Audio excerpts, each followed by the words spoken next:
The first signs were not screams, nor fire, nor the sound of breaking systems. They were quieter than that. A hesitation in movement. A glance held a second too long. The subtle shift in how people looked at each other in the street. Fear rarely announces itself with clarity. It seeps in, unnoticed, blending into routine until it becomes the new normal. In crowded markets, voices remained steady, but something invisible had changed. People spoke, but listened less. They smiled, but trusted less. And beneath the surface of ordinary life, something fragile had already begun to fracture.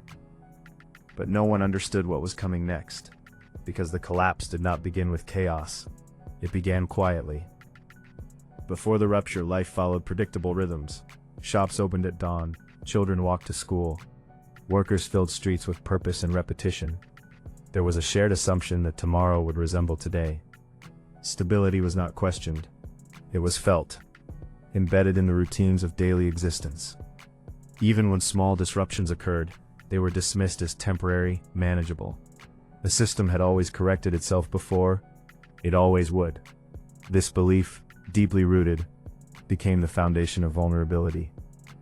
Because when a society depends entirely on continuity, it loses the ability to recognize the moment when continuity is no longer guaranteed. The early warnings were scattered and inconsistent. A shortage here, a delay there, whispers of uncertainty moving through unofficial channels. Some noticed patterns forming, subtle disruptions that hinted at deeper instability. But these signs lacked cohesion. They did not yet form a narrative strong enough to challenge the collective sense of normalcy. Officials reassured the public, experts debated in controlled environments, and daily life continued with only minor adjustments. The danger was not hidden, it was fragmented, and fragmentation is easy to ignore. By the time the signs began to align, they no longer looked like isolated incidents. They looked like something else entirely. As tension grew, behavior began to shift in small but significant ways. Conversations became sharper, less patient. People started preparing in private, quietly stockpiling resources, adjusting routines, avoiding certain places. Trust, once implicit, became conditional. Institutions still functioned, but confidence in them began to erode. Information circulated faster, but clarity diminished. Rumors filled the gaps left by uncertainty, and in that space, fear found fertile ground. It spread not through facts, but through perception. And perception, once destabilized, can reshape reality faster than any tangible event. The turning point did not arrive with a single event, but with a realization, a collective understanding, almost simultaneous, that something fundamental was no longer working. Systems that had once been reliable began to show strain. Delays became failures. Reassurances became contradictions. The gap between expectation and reality widened until it could no longer be ignored. People began to act not based on what was, but on what they feared might happen next. And in that shift, the structure of society began to change. Because when behavior is driven by fear rather than trust, stability becomes impossible to maintain. Panic rarely erupts instantly.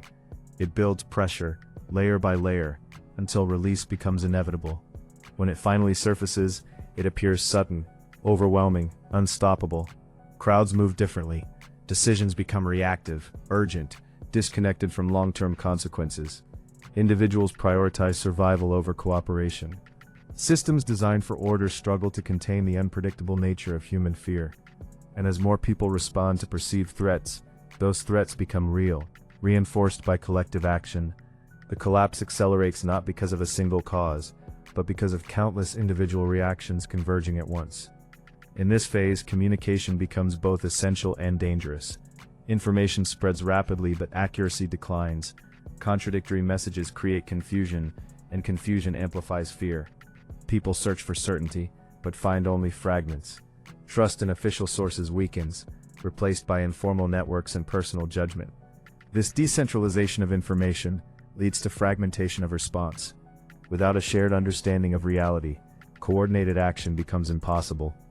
Each individual navigates their own version of events, and in doing so, the collective fabric begins to unravel.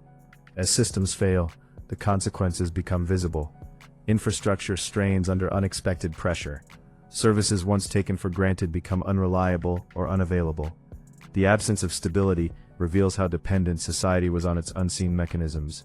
What was once invisible becomes painfully apparent.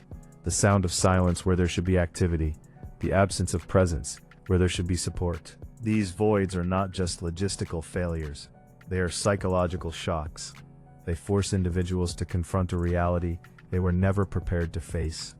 Human behavior adapts quickly, but not always constructively. Cooperation diminishes as uncertainty grows.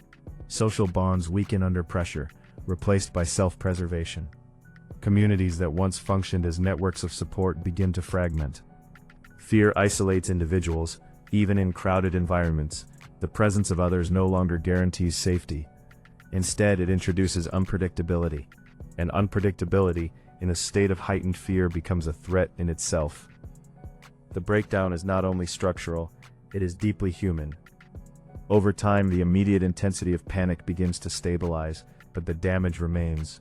The systems that collapse do not simply return to their previous state.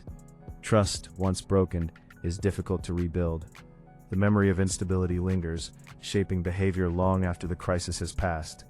People become more cautious, more skeptical, more aware of fragility. The illusion of permanence is replaced by an understanding of vulnerability. And this shift, though less visible than the collapse itself, is equally transformative. History records these moments not as isolated events, but as turning points. Periods where fear and panic revealed underlying weaknesses, forcing societies to confront their limitations. The collapse becomes a reference point, a lesson embedded in collective memory. It influences decisions, policies, and cultural attitudes for generations. But these lessons are often incomplete. Because while the mechanics of collapse can be studied, the human response to fear remains unpredictable, shaped by context, perception, and emotion. And yet, despite the patterns observed across time, each new generation approaches stability with the same assumptions: that systems will hold, that order will persist, that disruptions will be temporary. This cyclical nature ensures that the conditions for future collapses are never entirely eliminated. They are only delayed, reshaped, waiting for the right combination of pressure and perception to emerge once again. Because the true catalyst is not always the event itself, but the way it is experienced and understood. In the end, the most enduring impact of fear is not the moment of panic, but the transformation it leaves behind. A society that has experienced breakdown does not return unchanged. It carries the memory of vulnerability, the awareness that stability is not guaranteed. And in that awareness lies a quiet tension, a recognition that beneath the surface of order, the potential for collapse always exists, waiting, unseen, until once again, it begins quietly.